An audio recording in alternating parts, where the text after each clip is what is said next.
Hello psychology students, I hope you are doing well.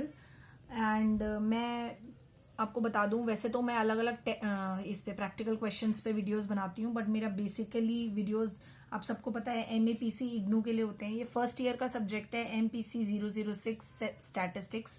मैं अब तक product moment correlation, Kendall's, tau, Spearman rank correlation, regression, chi square test और Mann Whitney U इस पर videos बना चुकी हूँ। ये वीडियो है अनोवा पे, और ये मेरा इस सब्जेक्ट का लास्ट वीडियो है। उसके बाद हम थ्योरेटिकल सब्जेक्ट्स का शुरू करेंगे और उसमें मैं इंपॉर्टेंट क्वेश्चंस भी डिस्कस करूंगी। आई होप आपने मेरा चैनल अब तक सब्सक्राइब कर लिया होगा, ताकि आप ये वीडियोस मिस ना करें और आपको हेल्प मिले, क्योंकि इग्नू हमें ज़्यादा हेल्प प्रोवाइड नहीं कर पाता है। और कभी कभी तो क्योंकि वहाँ पे बहुत सारे कोर्सेज हैं, और कभी कभी किसी पर्टिकुलर कोर्स के लिए कोई इन्फॉर्मेशन लेने के लिए हमें बहुत मेहनत करनी पड़ती है। So this is the last video of MPC 006 यानी स्टैटिस्टिक्स। तो लेट्स स्टार्ट। 10 नंबर का क्वेश्चन आता है और इम्पॉर्टेंटली आता ही आता है हर बार, ठीक है। ये एनोवा टेस्ट क्लियरली लिखा होता है, अप्लाई एनोवा। अब जैसा ये क्वेश्चन है, आप इस क्वेश्चन को पढ़ सकते हैं। इसमें लिखा है, in a study of intelligence a group of students of class 11 studying each in arts, commerce and science stream were selected by using random method of sample selection. An intelligence test was administered to them and the score obtained as under. Determine whether the three groups differ in their level of intelligence. तो हम कहेंगे yes, hypothesis यही बनेगा कि ये groups level of intelligence में differ करते हैं। तो हमने क्लियरली देखा कि 5 नंबर ऑफ स्टूडेंट्स 5 लिए गए हर ग्रुप से, आर्ट ग्रुप से, then commerce, then science group, ठीक है। और इसमें हम एफ रेशो फाइंड करेंगे। एफ रेशो एक होगी ऑब्टेन्ड एफ रेशो, एक एफ रेशो जो टेबल से निकाली जाती है। वहां टेबल नहीं दिए जाते हैं, वो क्वेश्चन में ही गिवन होती है, तभी कंपैरिजन करना होता है। अदरवाइज सिर्फ एनोवा से एफ रेशो फाइंड आउट करके क्वेश्चन में ही खत्म हो जाता है। अब बेसिकली एनोवा है क्या? क्वेश्चन होता है कि आपको दोनों एफ रेशोस कंपेयर करनी है और ये देखना है कि जो आपने हाइपोथेसिस बनाई है वो एक्सेप्ट होगी या रिजेक्ट होगी, ठीक है। यहां तक क्लियर हो गया। अब इसमें एक चीज मैंने यहाँ पे बताया, by comparing both we can say that whether the F ratio is significant और नॉट। मतलब सिग्निफिकेंट होगी तो नल हाइपोथेसिस एक्सेप्ट हो जाएगी, सिग्निफिकेंट नहीं होगी तो नल हाइपोथेसिस रिजेक्ट हो जाएगी। Then let's start this question, solution of this question. सबसे पहले मैं x1 लिखूंगी और x1 का स्क्वायर कर दूंगी। x1 आपने क्वेश्चन में देखा 15, 14, 11, 12, 10 था। अब x1 का स्क्वायर आया 15 15 जा 22, 25, 14 14 जा 196, 11 11 जा 121 और 12 12 जा 144 एंड 10 10 जा 100। साथ साथ इसका टोटल कर दिया। इसका टोटल आया 62, इसका टोटल आया 786। सिंपल कैलकुलेटर आप यूज कर सकते हैं, मैं पहले भी बता चुकी हूँ। इस तरीके का कैलकुलेटर आप लेके जा सकते हैं। इस कैलकुलेटर पे बहुत ही सिंपली आप ये कैलकुलेशंस कर सकते हैं और सॉल्यूशंस निकाल सकते हैं। देन उसके बाद आप x2 लिखेंगे, दैट इज 12, 14, 10, 13 एंड 11। इसका टोटल है 60, 12 12 जा 144, 14 14 जा 196, 10 10 जा 100, 13 13 जा 169 एंड 11 11 जा 121। टोटल हो गया 730। देन आपने थर्ड लिखा x3, that is 12, 15, 14, 10 and 10, that is 12 12 जा 144, 15 15 जा 225, 14 14 जा 196, 10 10 जा 100 एंड 10 10 जा 100। आपने इसका टोटल निकाला, दैट इज 61 एंड इसका टोटल इज 765। तो ये चीजें हमें चाहिए जो हमने पहले से कैलकुलेट करके रख ली। जब आप एग्जाम में भी क्वेश्चन सॉल्व करेंगे तो सबसे पहले ये टेबल बनाइए इस तरीके से, x1 का स्क्वायर, x2 का स्क्वायर, x3 का स्क्वायर, अगर x4 गिवन है तो x4 का भी स्क्वायर। अब n आपको पता चल गया, n इज इक्वल टू 5 है, because number of frequencies are 5। अब ये हो गया सिग्मा x1, सिग्मा x1 का स्क्वायर, सिग्मा x2 का स्क्वायर, सिग्मा x3 का स्क्वायर, ठीक है। ये क्वेश्चन टोटली फॉर्मूला बेस है, स्टेप बाय स्टेप क्वेश्चन चलेगा। आप स्टेप बाय स्टेप देखिए, लास्ट तक ये वीडियो देखिएगा। मैं 2 क्वेश्चंस इसमें सॉल्व करके दिखाऊंगी एंड आपको पता चल जाएगा आपको एफ रेशो कैसे कैलकुलेट करके एंड में सिग्निफिकेंस लिखना है। सबसे पहले स्टेप 1, दैट इज CX, जिसे हम कहते हैं करेक्शन टर्म, वो निकालेंगे। CX बहुत सिंपल है, sigma x1 plus sigma x2 plus sigma x3। ये x1 का टोटल, x2 का टोटल, x3 का टोटल ब्रैकेट में करके उसका square divided by n1 plus n2 plus n3। n1 n2 n3 5 5 5 है। 62 प्लस 60 प्लस 61 का स्क्वायर करा और नीचे आ गया 15, ये टोटल आया 183, तो इट्स 183 इंटू 183 डिवाइडेड बाय 15, तो 183 इंटू 183 इज 33489, ये आप कैलकुलेटर से निकाल सकते हैं। इसे मैंने 15 से डिवाइड किया तो ये आएगा 2232.6। ये बहुत इंपॉर्टेंट है CX निकालना, क्योंकि बाकी कैलकुलेशंस इसी पे डिपेंड करती है। इसमें आप अगर एक भी स्टेप में कैलकुलेशन मिस्टेक कर देते हैं तो उसके बाद आप नेक्स्ट स्टेप में आंसर गलत ही निकालते जाएंगे। अब नेक्स्ट स्टेप क्या है, जिसमें हमें सम ऑफ स्क्वायर्स ऑफ टोटल, यानी सबके स्क्वायर्स का सम का टोटल निकालना है। तो सबका सम का स्क्वायर करेंगे, यानी समेशन ऑफ x1 का स्क्वायर, समेशन ऑफ x2 का स्क्वायर और समेशन ऑफ x3 का स्क्वायर, और उसमें से CX माइनस कर देंगे तो ये सम ऑफ स्क्वायर ऑफ टोटल यानी SST आ जाएगा। ठीक है, SST निकाला, ये आया 48.40। सिंपल कैलकुलेशन है, 786 प्लस 730 प्लस 765 माइनस 2232.6 आ गया। अब थर्ड स्टेप है जिसमें आप sum of square among the total, among the group निकालेंगे। दो चीजें निकालनी होती है, अमंग द ग्रुप और विद इन द ग्रुप।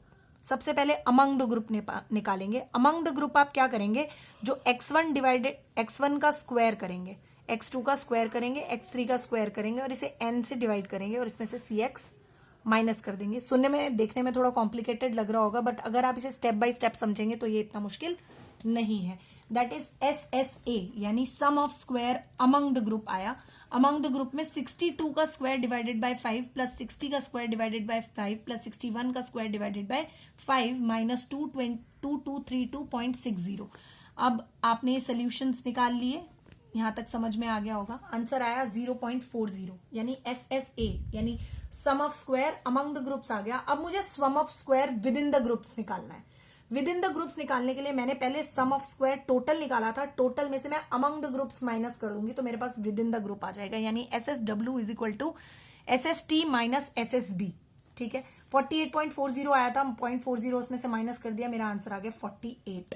ठीक है, यहां तक सबको समझ में आया। पहले हमने CX निकाला, फिर सम ऑफ टोटल निकालने के लिए सारे स्क्वायर्स का समेशन किया और उसमें से CX माइनस कर दिया। फिर अमंग द ग्रुप निकालने के लिए सिंपल समेशंस का square plus divided by n किया, उन सबको प्लस किया और एक सोल्यूशन उसमें से CX माइनस करके एक सोल्यूशन निकाल दिया। अब यहां से समझिए, sum of square with in the group निकालने के लिए sum of square total minus sum of the square among the groups, that's A है, ये A माइनस करेंगे तो विद इन द ग्रुप यानी 48 आ गया। अब मुझे मीन चाहिए, SSA को मीन ऑफ SSA चाहिए, यानी mean of sum of square among the group चाहिए। MSSA निकालने के लिए SSA को K-1, यानी कितने ग्रुप्स हैं, K क्या है, नंबर ऑफ ग्रुप्स, यानी 3 नंबर ऑफ ग्रुप्स अभी हमने चेक किए, 3-1 यानी 2 से डिवाइड कर देंगे। SSA आया था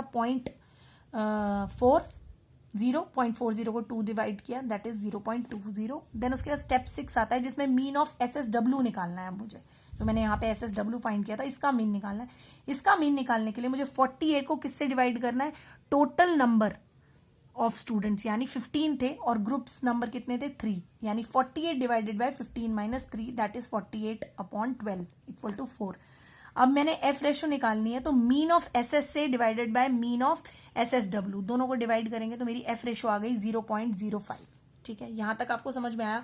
ये आपको समझाने का एक तरीका है, वहां क्वेश्चन करने का एक और तरीका मैं आपको अगले क्वेश्चन में समझाऊंगी। आई होप वो ज्यादा आसान रहेगा। उसके बाद हमने इसकी समरी बना ली। सबसे पहले सोर्स ऑफ वेरिएंस लिखा, source of variance among the group, with in the group और total. Among source of variance यानी अमंग द ग्रुप क्या था, हमने सबसे पहले डिग्री ऑफ फ्रीडम यानी DF लिया था। ये डिग्री ऑफ फ्रीडम 1 है, K में से 1 माइनस किया था 2 आया था, और डिग्री ऑफ फ्रीडम यानी N माइनस K किया था तो वो 12 आया था, पीछे हमने ये किया था। उसके बाद SS, सबसे पहले SS sum of square among the group ऊपर लिख दिया, विद इन द ग्रुप नीचे लिख दिया। उसके बाद इन दोनों का मीन यानी हम इन दोनों से को डिवाइड करते हैं तो ये आ जाता है। ये आप चाहे तो टेबुलर में ही कर सकते हैं, चाहे लिख के कर सकते हैं। मैं अगले क्वेश्चन में आपको सिंपल तरीके से एक और तरीके से बताऊंगी, अब तक तो मैंने आपको समझाया है। उसके बाद मीन निकालने के बाद 0.20 डिवाइडेड बाय 4 किया तो ये 0.05 हमारा F रेशो आ गया। अब from F table for 2 at 12 degree of freedom of 0.1 and 0.5 level, ये देखेंगे।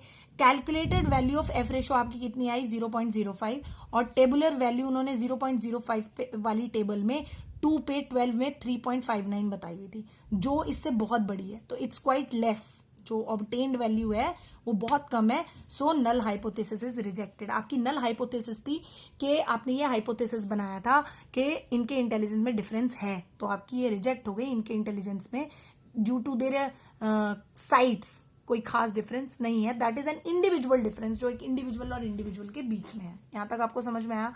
अब मैं इस क्वेश्चन को एक और तरीके से करके दिखाती हूँ, जो थोड़ा इजी वे है और आपको शायद आसानी होगी वहां पे क्वेश्चन अटेम्प्ट करने में। ये एक और क्वेश्चन है, इसको पढ़िए। An experimenter wanted to study the relative effects of 4 drugs. 4 drugs का एक्सपेरिमेंट करना चाहता है वो। चूहों के ग्रुप बनाए उन्होंने, यही है इस क्वेश्चन में, आप रीड आउट कर सकते हैं। देन ग्रुप ए, उस पर drug P, group B drug Q, group C drug R, group D drug S. ठीक है। सिग्निफिकेंस वैल्यू एट 0.05 उन्होंने बताई 3.24। मतलब अगर 3.24 सिग्निफिकेंट वैल्यू है, इससे कम आता है या ज्यादा आता है ये हमें चेक करना है। एफ रेशो बताया हुआ ये टेबुलर फॉर्म में। And significance value at 0.01 is 5.24।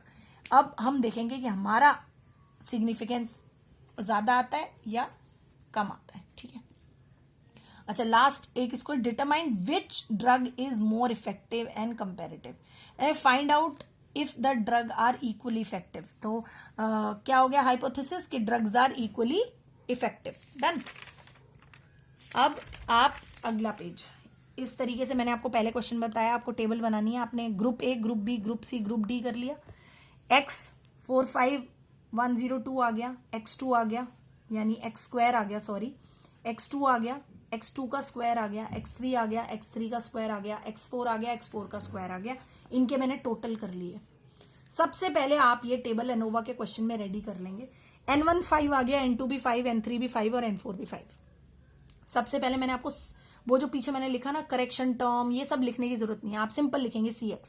सबसे पहले मुझे cx कैलकुलेट करना है। cx बहुत सिंपल है, x, x1, x2, x3, x4 को प्लस किया, डिवाइड किया n1, n2, n3, n4 को, और x3, x4 इसका स्क्वायर ले लिया। ठीक है। 12, 40, 21, 27 का प्लस किया, 100 आया, 100 का स्क्वायर किया, 100 इंटू 100 हो गया, डिवाइड बाय 20, टोटल आ गया मेरे पास 500। cx निकाल लिया मैंने। ठीक। स्टेप 2 आया, जिसमें आपको SST निकालना था, यानी sum of square of total. SST निकाला, जिसमें मैंने सिग्मा, इसमें n से डिवाइड नहीं करना है जब हमने टोटल निकालना है।